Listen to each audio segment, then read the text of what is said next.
राम मंदिर के दान चोरी का मामला अब सिर्फ आपराधिक जांच तक सीमित नहीं रह गया है, बल्कि इसकी गूंज ट्रस्ट की बैठकों, संत समाज, राजनीतिक और प्रशासनिक व्यवस्था तक सुनाई दे रही है। एसआईटी की जांच लगातार आगे बढ़ रही है। कई आरोपियों की गिरफ्तारी हो चुकी है और करोड़ों रुपए के लेन देन और दान प्रबंधन की प्रक्रिया जो है पड़ताल उसकी चल रही है। जांच एजेंसियां यह भी खंगाल रही हैं कि कहीं सिस्टम की खामियों का फायदा उठाकर इस पूरे खेल को अंजाम तो नहीं दिया जा रहा है। शुरुआत से लेकर अब तक क्या क्या खुलासे हुए इस केस में, आज सब कुछ विशेष में हम आपको दिखाते हैं। रामकाज और कितने राज।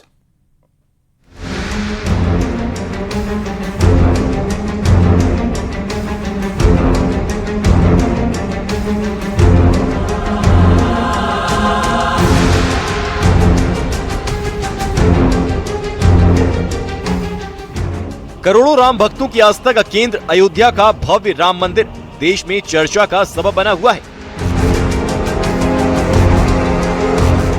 मंदिर के दान पेटी में चढ़ावे की चोरी और हेरफेर ने पूरे देश में एक बहस छेड़ दी है।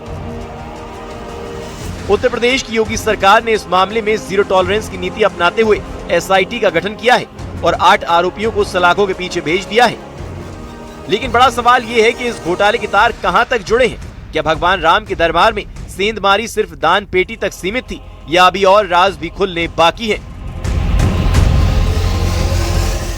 राम मंदिर ट्रस्ट के एक बड़ी बैठक कल राम मंदिर ट्रस्ट के अध्यक्ष महंत गोपाल दास के आवास पर आयोजित की गई। प्रत्येक 3 माह में होने वाली बैठक कल 6 जुलाई को यहां आयोजित है। शाम 3 बजे यह बैठक संपन्न होगी, जिसमें राम मंदिर ट्रस्ट के सभी सदस्यों को उपस्थित रहने के निर्देश दिए। और ये बैठक बेहद खास इस लिहाज से भी हो सकती है क्योंकि राम मंदिर दान गबन मामले पर राम मंदिर ट्रस्ट के महासचिव चंपत राय और सदस्य डॉक्टर अनिल मिश्रा ने नैतिकता के आधार पर इस्तीफा दे दिया। अगर इस्तीफा स्वीकार होता है तो फिर अयोध्या में राम मंदिर ट्रस्ट का संचालन और मंदिर की व्यवस्थाओं को कौन देखेगा, इसको लेकर के एक बड़ी चुनौती राम मंदिर ट्रस्ट के सामने खड़ी होगी। फिलहाल राम मंदिर ट्रस्ट के अध्यक्ष महंत गोपाल दास की अध्यक्षता में ये बैठक होने जा रही है। इस बैठक में सारे पदाधिकारी मौजूद रहेंगे और इस दरमियान राम मंदिर दान गबन मामले पर एसआईटी रिपोर्ट की भी विस्तार से समीक्षा होगी।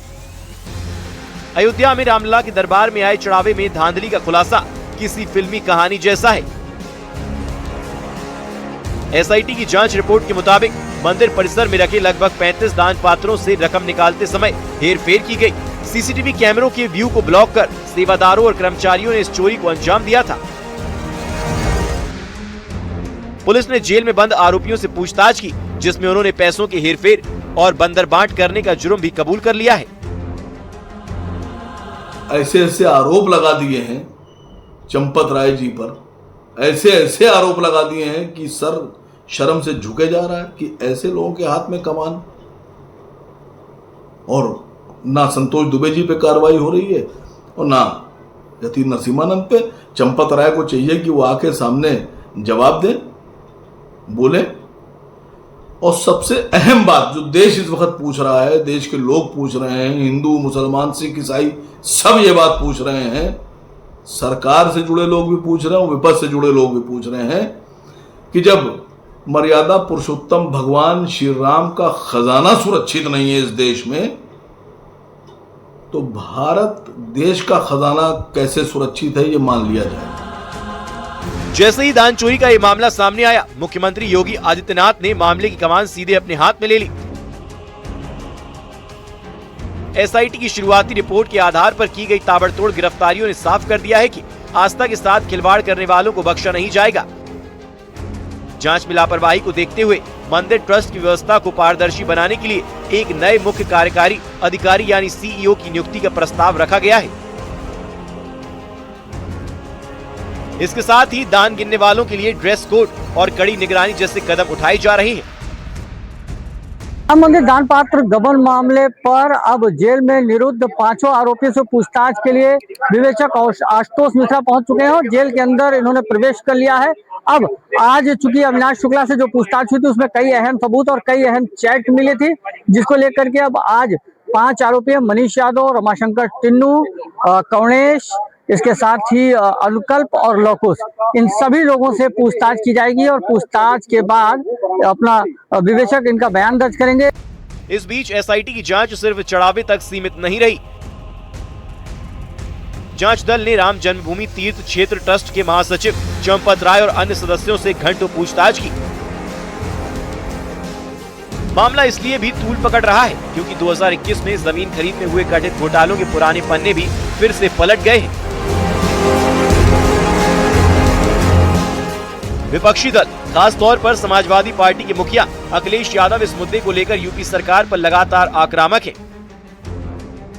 भगवान राम मर्यादा के प्रतीक हैं। इस तरह की धांधली करोड़ों राम भक्तों के विश्वास पर कुठाराघात है। मुख्यमंत्री योगी आदित्यनाथ ने साफ कर दिया है कि मामले में किसी भी स्तर पर ढिलाई नहीं बरती जाएगी और जो भी दोषी होगा उसे सजा मिलेगी। SIT भी और FIR करके पुलिस भी जांच करने का काम कर रही है। जांच का इंतजार करिए। लेकिन विपक्ष को श्री राम जन्मभूमि मामले में बोलने का कोई नैतिक अधिकार नहीं। अखिलेश यादव कह रहे हैं बीजेपी के लिए नेशन नहीं बल्कि डोनेशन फर्स्ट है। उनके शब्दकोश में धर्म और जो है शर्म नहीं है। इसके साथ साथ तमाम गंभीर आरोप लगा रहे हैं, करें बीजेपी को दान नहीं मिलेगा, वोट नहीं मिलेगा। ठीक है, श्री अखिलेश यादव जी जो कर रहे हैं, समाजवादी पार्टी और रसातल में जा रही है।